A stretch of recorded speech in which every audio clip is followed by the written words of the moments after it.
Hi all, welcome back. Alrighty, so we're gonna do some absolute value inequalities today. Sorry, said that way wrong. So the first thing that we're gonna do is the brain dump.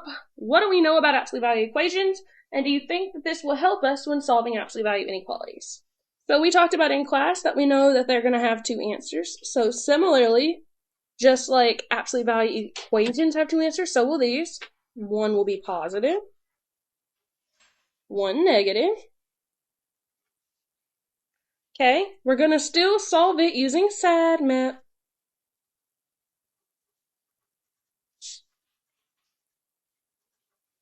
And last but not least, we will have inequality signs,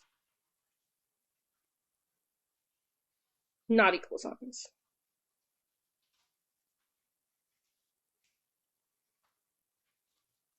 So those are the things we came up with in class that had to do with what we thought taking from absolute value equations to help us with inequality. So our essential question is very similar to the one from before. Why does the solution for an absolute value inequality typically result in a pair of inequalities? Well, it's the same as with equations. We must account for both positive and negative cases inside the absolute value.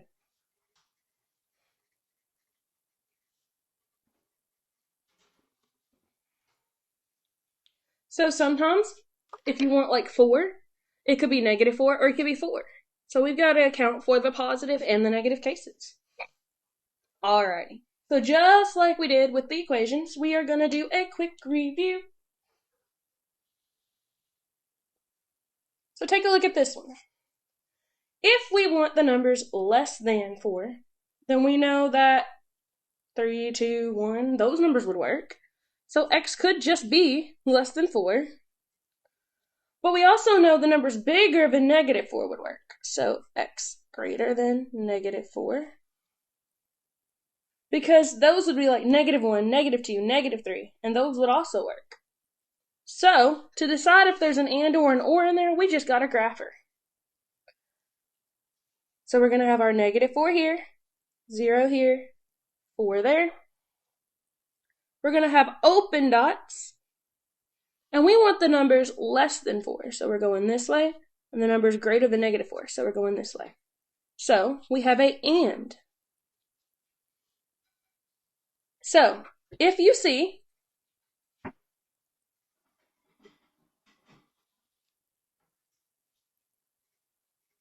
these two signs, you're going to have an and inequality. Okay? Alrighty, let's take a look at our next one. We've got less than or equal to -4. What are numbers that are less than or equal to -4? -5, -6, -4 million. Is anything that comes out of an absolute value going to match any of those numbers I just said? No. So this is a no solution. Because no numbers will be less than -4. Alrighty, awesome. We're doing great. Now let's look at our next one. We have x is greater than or equal to 4. Well, then we know the numbers bigger than 4 are going to work, 5, 6, 7. So we could just have x is greater than or equal to 4. But we also know the numbers smaller than -4 are going to work. Because if we plug in a -5, that's going to be a 5. -6 will be a 6. So x less than or equal to -4. Now to decide if this is an and or an or, we graph it. -4, 4, our little 0 in the middle. We're going to have closed dots because those have equal to's on them. So we want greater than 4. So we want to shoot our arrow this way. We want less than -4, so shoot our arrow that way. So this is an OR. So if you see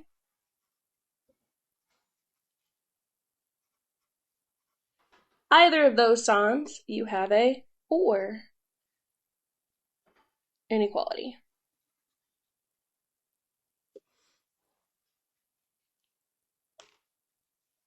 Awesome possum.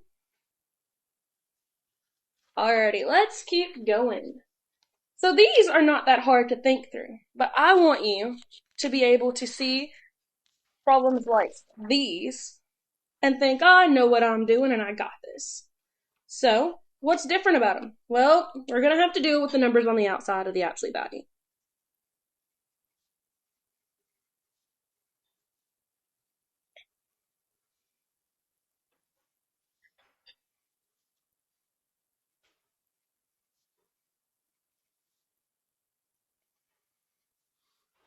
That just says absolute value over there. Also, we got to deal with the expression in the absolute value.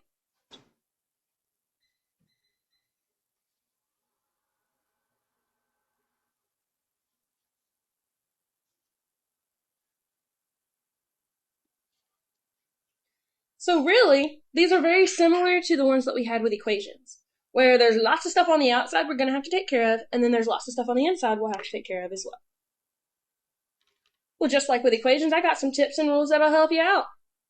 We are going to have to isolate the absolute value. Same step with equations. Both equations and inequalities, isolate the absolute value first.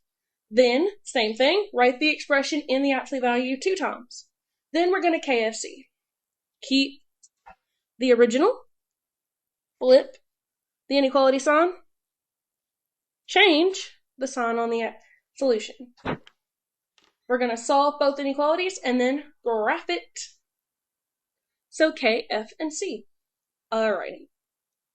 Another thing that we're going to have to talk about is our basic intro to interval notation. This is something I want to introduce to you because it's going to become super important soon. Interval notation is just basically boundaries or stipulations.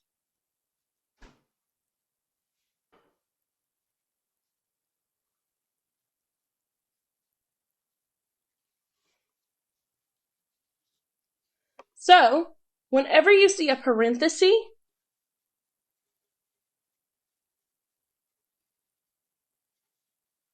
think open dot. Whenever you turn that back on. Whenever you see a bracket, think closed dot. Sorry about that, lights went on. Okay? So let's take a look at what we got here. Open dot 1 to 4. So our interval notation is parentheses 1, parentheses 4. All that's telling me is all the numbers between 1 and 4, not including 1 and 4. Just like what our open dots and the line on the number line tells us. Okay? 2 closed dots between 1 and 4. So bracket 1, bracket 4. So what that tells me is all the numbers between 1 and 4, including 1 and 4, just like if we have the dots.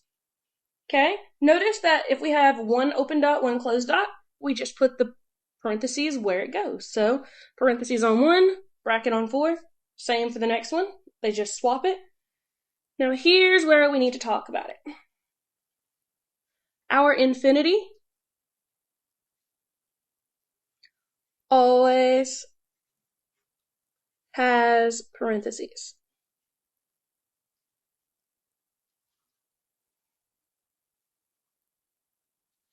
Like always. It will always be parentheses with infinity.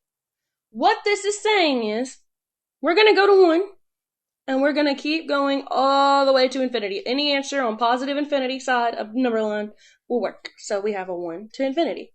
Over here, what we're saying is 4 is our biggest number we can have. So from negative infinity, going this way, all the way to 4. Alrighty, let's keep talking about it some. So notice here, we have 5, x. So we have x has to be greater than 5, less than 4. So what we would have is a parentheses for the 5 because we don't include it. comma, a 4 with a bracket, because we do include it. Okay, so then we would have x needs to be greater than -5. Well, we would start at -5 with a bracket, because we include it, and then it would go on to infinity. So we put our infinity. Notice our next one. We have a -3 greater than or equal to -3, less than or equal to 4. So we're just going to have a bracket, -3, comma 4, bracket, because we want all of the numbers in between and those numbers included. Notice the next one, less than 7. So we're going to want all of negative infinity. That means all the numbers headed that way, all the way up until 7. But we don't include 7, so parentheses. And last but certainly not least, between -5 and 7, but we don't include them, so just parentheses. Not too bad. Awesome. So I'm going to warn you guys that this video is going to be a little bit longer than usual because there is such a bunch of information to do with absolute value inequalities. Okay? So take a look-see here. First things first, I need you to understand what it's asking. So the absolute value of x means distances from 0 less than 3. Let me move that over. So if we were to put this on our number line, we would have a -3, 0, and a 3. We want all the distances here, here, here, here, here, here, that are less than 3. That means we don't want to include 3 or -3. We just want all the ones in between because those are the distances that would be less than 3. So the key rule it wants you to learn from that is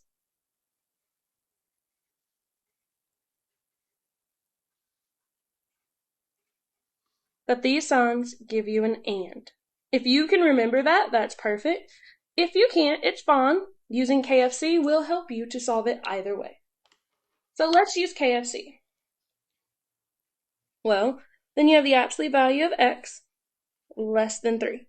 The first step is to isolate your absolute value. It's already done for you. So isolated, check. The next step is to pull it out. So we pull it out, x and x. We write it twice. Then we KFC. Keep the original inequality, so that's less than 3. Flip the sign, change the sign of the solution. Now all we have to do is create our graph. -3, 0, 3. So if you don't remember that this is an and based on the sign, that's fine. Because this is why we worked so hard spending time learning how to draw your arrows with these. Open dot, open dot. You want bigger than -3, so you're going this way. You want less than 3, so you're going this way. So that right there will tell you it's an and if you forget. Alrighty. And then let's talk about interval notation.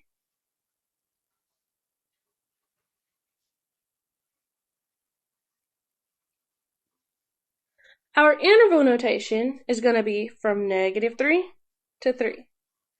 And we're not going to include it because they're open dot. Awesome, awesome. Let's look at our next one. Well, this is saying the absolute value of x means distances from 0 bigger than 3. So if we just look at the number line, -3, 0, 3, then we want all the ones on this side over here and over here. We don't want to include 3 or -3, but we want these numbers and these numbers. So they want you to remember a key rule.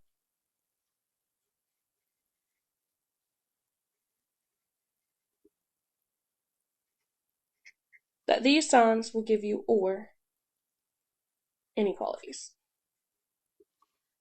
If you can remember that, that's great. But like I said, I usually don't remember that very well, so I stick with my KFC. So if we just do absolute value of x greater than 3, well, first things first, isolate it. Well, it's already isolated for us, so we pull it out. Perfect. Now we KFC. Keep it, flip it, change it. Okay? Now all we have to do is graph it the way we normally would to figure out what it is. Well, 3, we want it to be bigger, so it's going to be an open dot that way. -3, we want it smaller, open dot this way. When we see those shooting away from each other, we know they're ORs. And there you go. So this would be interval notation. So interval notation, which I'm just going to write as int notate, it's going to be a little different for ORs because you've got to take into consideration 2 different ones.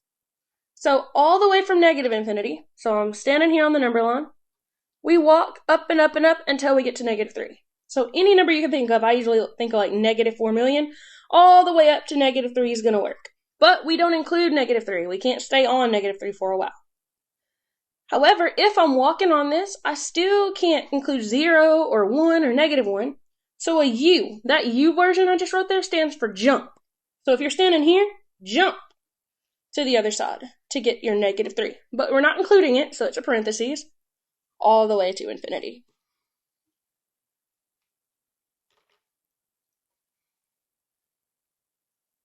Alrighty.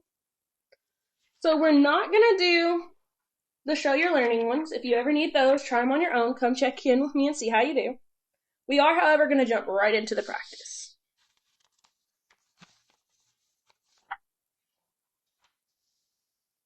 So, solving inequalities practice. Before we get started at all, remember that we have to flip the sign if we multiply or divide by a negative. That rule is not going anywhere. It stays with us no matter what we do with inequalities. So,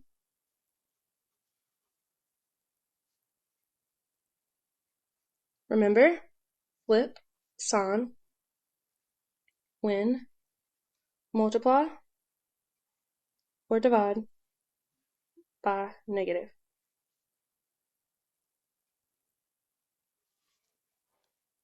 Alrighty. So now we're going to solve this. First step for me is always to rewrite it because I like to rewrite things. So 2 less than or equal to absolute value of x minus 8. Okay, our first step is going to be to isolate that absolute value. So 1, isolate. Abs. Val. So we're isolating our absolute value. Remember that we still follow the rules of SADMEP here. So since there is something being subtracted, we are going to add on both sides. Well, 2 plus 8 is going to be 10. Bring it down, bring it down, bring it down. Our absolute value is now taken care of. So yay, we've isolated it. The next step is to pull it out and write it twice.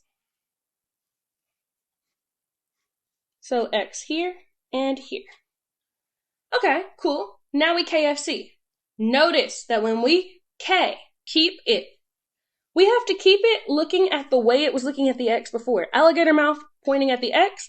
Then when we say keep, we keep the alligator mouth pointing at the X. Even though this doesn't exactly look like it's the same thing, it is. This is saying that 10 is less than X. This is also saying that 10 is less than X.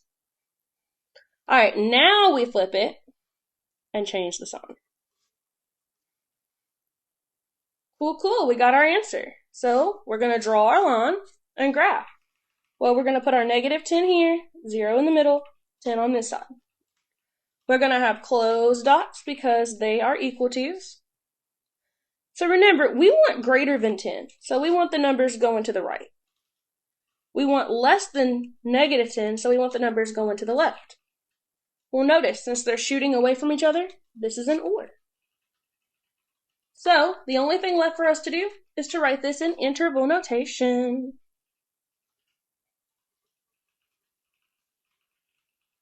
So for interval notation, remember, if it's an OR, you're going to have to use a jump. So you're walking all the way from infinity up until 10. negative infinity. Remember, infinities are always in parentheses. We get to 10, and we can stay there. We can include him. Now you're going to use a union, because you're at 10, and you've got to jump to the other 10. We're including that 10, and we're going all the way to infinity. Alrighty, let's keep going. Take a look at this one. For this one, it's very, very similar. You've got the absolute value of 2x plus 5 is greater than or equal to 9. So we're going to first rewrite it. Well, first things first, we have to isolate that absolute value. Well, we've already done that, so check. Because it's already done it for us. The next step is to pull out the expression. So 2x plus 5, 2x plus 5. Now we KFC it. Keep the original expression, or the original inequality, flip that sign, change the sign of the solution. Now we just solve it like normal. Subtracting 5 on both sides gives us 2x greater than or equal to 4. Dividing by 2 gives us x is less than or equal to 2. On this side over here, we'll subtract 5, giving us 2x is less than negative 14. Divide by 2, x is less than negative 7.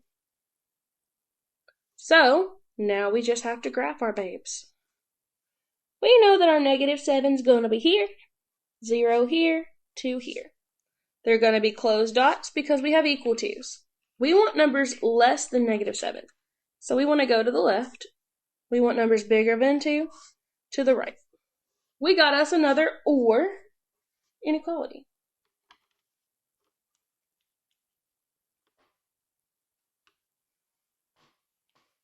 So all that's left for us to do now is a little bit of interval notation. So I'm going to come over here and write int not, just to stand for interval notation. So we know that we're going to go from negative infinity all the way to negative 7, include, with a bracket, union, the U tells me to jump, to infinity. That is a parentheses. It looks like a bracket, but it is a parentheses. Alrighty. Sorry about that. Now let's solve this one here. Well, first things first, let's rewrite it. Negative 2, absolute value of 2x plus 4 plus 10 greater than negative 6. Alrighty. So first things first, we have got to use our SAD map to get it alone. So we're going to subtract 10 on each side. We get negative 2 times 2x plus 4 in parentheses. Keep our greater than symbol, negative 16. Okay, so now we want to divide by our negative 2. So bring down your absolute value. Now notice, we divided by a negative, so that means that we have to flip our sign. Now we have 8. So, pull it out. 2x plus 4, 2x plus 4. Keep the original, flip the sign, change the solution. If we solve these out, for sake of room, I'm just going to say subtract 4, then divide by 2. You're going to get x is less than 2. And then here you'll do the same thing, subtract 4, divide by 2. You're going to get x is greater than negative 6. So then we'll have our negative 6 here, 0 here, 2 here. Open dots. And notice, less than 2 goes to the left, greater than negative 6 also goes to the left, so we have ourselves an and inequality. So our interval notation, which I will write here,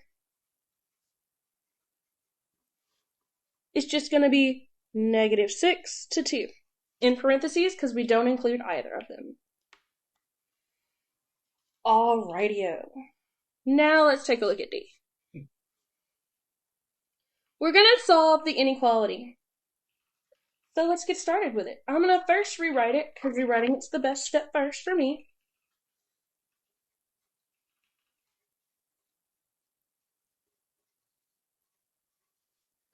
So the first step's going to be to subtract 7.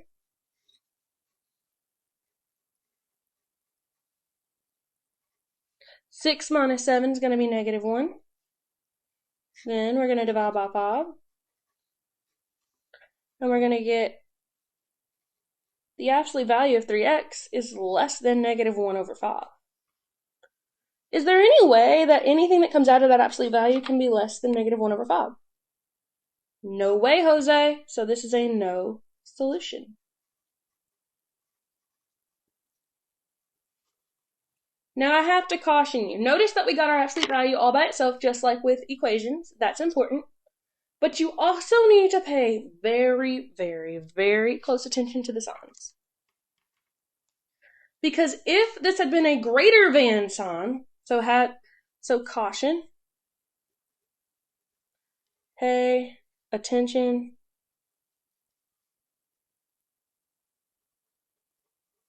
to inequality sign.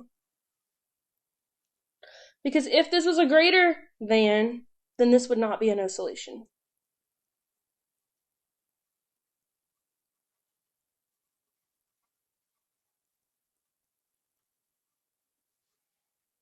If this is greater than negative 1 over 5, any number that comes out of there is going to work for that. So this will have a solution. So please, please, please pay attention to the sign, because unlike absolute value inequalities, unlike absolute value equations, when it's isolated and it's negative, boom, automatically no solution. It depends also on your signs with inequalities. All right. We're not going to work through all of these, but I do want to look at one of them. I want to look at D. So if we were going to solve, we got to isolate, right?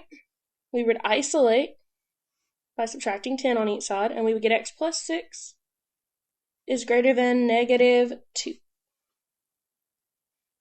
After isolating the absolute value, notice that this is not a no solution. Any number you plug in is going to be greater than negative 2. 0, 1, 2, 5, 9, negative 1, negative 2. It's all going to come out positive, so it's always going to be there. So this is going to be a all real numbers. Another way to say this that you probably are more familiar with is infinitely many solutions. So with inequalities, we can have no solution or we can have infinitely many. For interval notation for no solution, there isn't any, but for interval notation with infinitely many solutions, we say negative infinity to positive infinity. Meaning that any number you pick on either side of the number line will work. Alrighty. Let's keep going. I want to run through the word problems. So I apologize. You probably will have probably about a 40-minute video today, but you'll want to see these word problems worked out. So we've got Amelia. She's participating in a 60-mile bike-a-thon. She says she's going to take a 15-minute break within 5 miles of riding 30 miles. Our A part wants us to write an inequality for the number of miles Amelia will spend before she takes her break. Well, it told us that she's going to do a give or take at 5 miles from 30. So, let me write that down on A.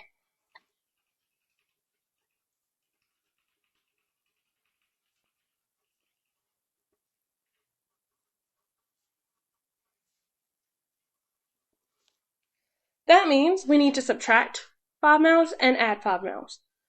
So that means she could take her break at 25 miles,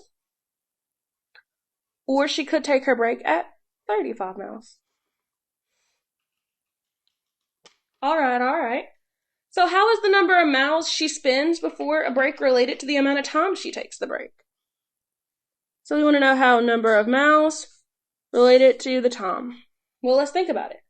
The more miles she spends before she takes a break, the longer it's going to be until her break is, right? So let's write that. The more miles she spends before taking a break, the longer it'll be until her break.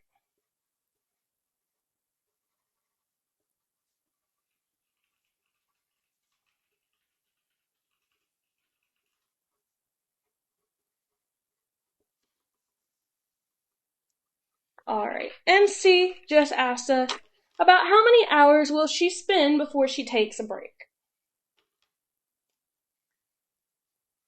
So, how many hours will she spend before she takes a break? And then we'll talk about how we could use this to create a schedule. Well, we know that she's going 22 miles an hour. That doesn't tell us that in the paragraph, but it does say it in our picture. So sometimes we have to pay attention to the picture.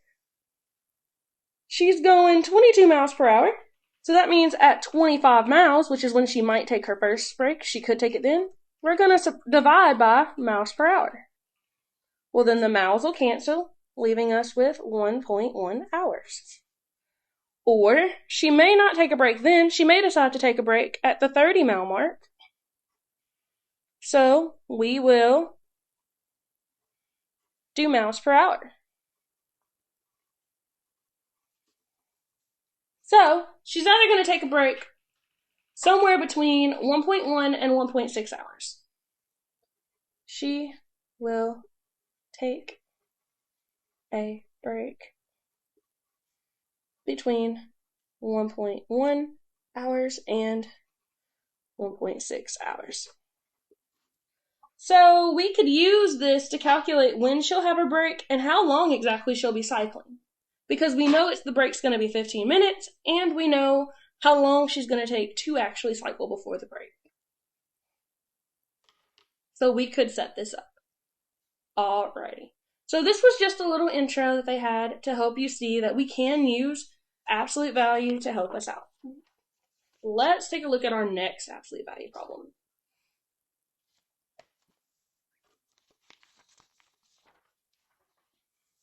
I really like this problem.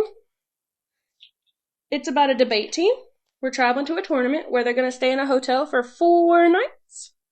The total cost for each member must be within $20 of $175, and we have to say, hey, which hotel can they use? So first things first, I want to note that of means give or take.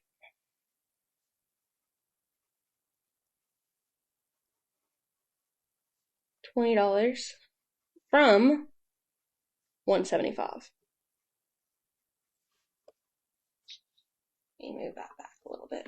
There we go.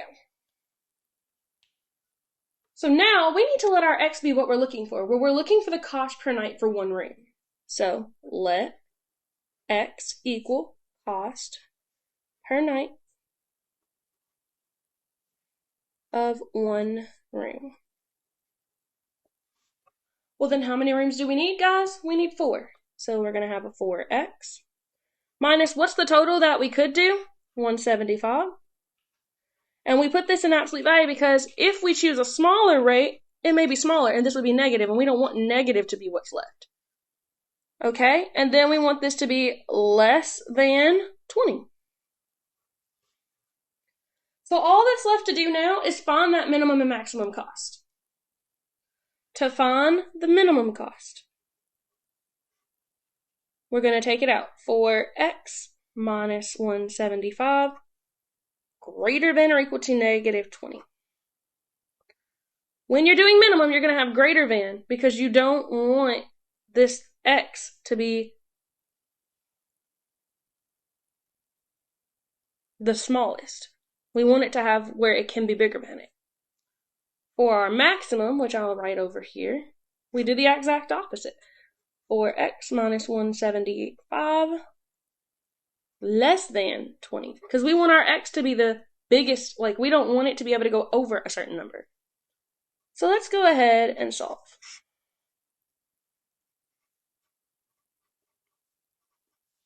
Add 175 to each side. For this one, you get 155. Divide by 4. We're going to get x is greater than or equal to 3875. Do you notice that 3875, that using our greater than, even though you would have thought you'd use your less than, does give you a minimum? Must be bigger than it. Now we do the same thing on the other side. We get 4x is less than 195. Then we divide 4 on both sides to get x has to be less than 4878. 4875. So notice that using our less than symbol, even though we would have thought to use our max, tells us that we can't go more than that. So our max is 4875. So now let's answer our question. Which hotel can we stay in? We can stay in Hotel A. We can stay in Hotel B, but we can't stay in C because 50 is a lot bigger than 4875. So we can stay in hotels A and B. Not too bad? Perfect, perfect, perfect. We are not going to do the show you're learning. We are, however, going to jump right into additional practice. You'll notice in your book that you have the reteach to understand. I will briefly show it, but this is just a quick review of everything we've done. It shows you which steps to use, talks about everything. If you need this copy, it'll be in my math notebook in our room that we keep. Anything that you need added to it, okay? On this last page, you're going to notice that we have some additional practice. We are not going to do them all. We have done a lot like number 1, so we'll kick out number 1. We will do number 4, because number 4, you guys always get mad at fractions. We're also going to do number 5, because number 5 is one that I think that you may get a little confused with. And number 6. I will point out that even though I'm not doing 2 and 3 in the video for the sake of time, they are going to give you, number 3 is going to give you a number where it is like negative 17 over 6 and 1/2. Just like with equations, it is not weird to have fractions. Fractions are our friends. So just because you get fractions does not mean that you did something wrong. So let's look at number 4. The first thing we're going to do is isolate this absolute value. So we're going to add 3 to both sides. 7, absolute value of x minus 5, all over 4. Because we haven't gotten rid of the fraction yet. Less than or equal to 8. We hate denominators, so we're going to get rid of it by multiplying. So then that's going to keep our 7, x minus 5. I'm just going to write it up here because I was running out of room. Less than or equal to, what's 8 times 4? 32. Now, to get our absolute value all alone, we got to divide. Absolute value of x minus 5 all by itself, less than or equal to 32 over 7. Oh no, it doesn't simplify. We're going to have an ugly number, a 32 over 7. Oh my god. But hey, we can deal with fractions because they are our friends. So we're going to pull it out. X minus 5, x minus 5. Keep the original, 32 over 7. Flip the sign, make this a negative 32 over 7. We are going to add 5 to both sides. Like I said, if you're at home and you end up having to give me a decimal because you're using your phone calculator or so forth, that's fine. At school, it should give you the 3 over 7 that you are looking for. And for this one, you should absolutely get the 67/7 that you're looking for. So we can graph these on a number line even though we don't know exactly what they are. We know that they're both positive, so they're both going to be on this side. 3/7 is definitely smaller than 67/7. We know that they're both closed dot. Closed dot. Greater than means you're going to the right. Less than means you're going to the left. So we have ourselves an OR inequality.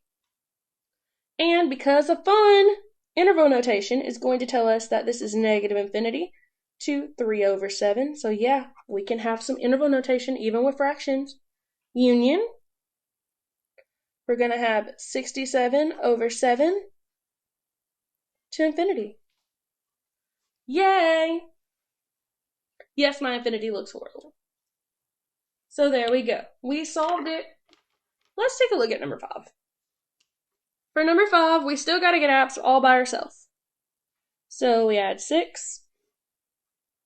We get 4 times the absolute value of x plus 5 less than 0.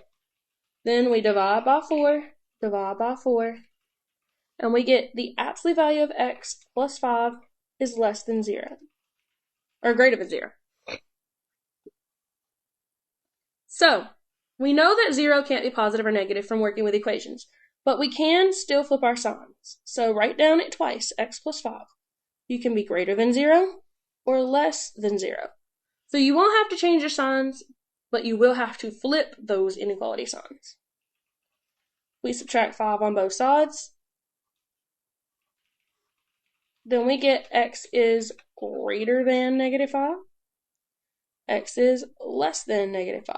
So what this means on our number line, here's negative 5, here's 0.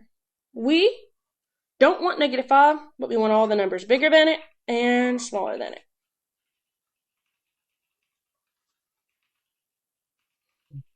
So this is an OR. All the numbers bigger than it, all the numbers smaller than it. If this had been an equal to, this would be all row numbers. Because then we'd have a closed dot on 5, meaning it would be every number that works. So please, please, please, please, please pay attention to your signs. If we wanted to write this in interval notation, we would do negative infinity to 5, close your parentheses, jump, negative 5 to infinity. That's a negative 5. Alrighty. I'm not going to work out this last one 100%. I just want to show you that just because there's a negative next to a absolute value does not mean we don't use it. This is a negative 1. So we look at this like negative 1 times the absolute value of x plus 7 minus 4 greater than or equal to negative 9. We still get it by itself by adding 4, keeping our negative x plus 7 there. We do not distribute at all, ever. We divide by our negative 1 that we know is there to cancel it out. Divide by our negative 1, so we get absolute value of x plus 7, flip your sign, 5. I'm not going to solve it from here because we've solved enough of them for you to know to use KFC and pull it out. But I did want to show you that just because there's a negative there does not mean distribute. Never go inside of your absolute value. Just divide by the negative 1. Just like if you had a negative next to an x, you'd want to get rid of it by dividing by negative 1. Do the same thing if there's a negative next to an absolute value. Alright, I think I've kept you on here long enough. I'm so sorry. This is the first video I've actually went like 45 minutes.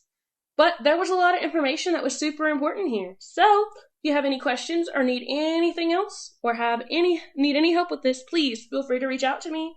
Have a wonderful day. Bye.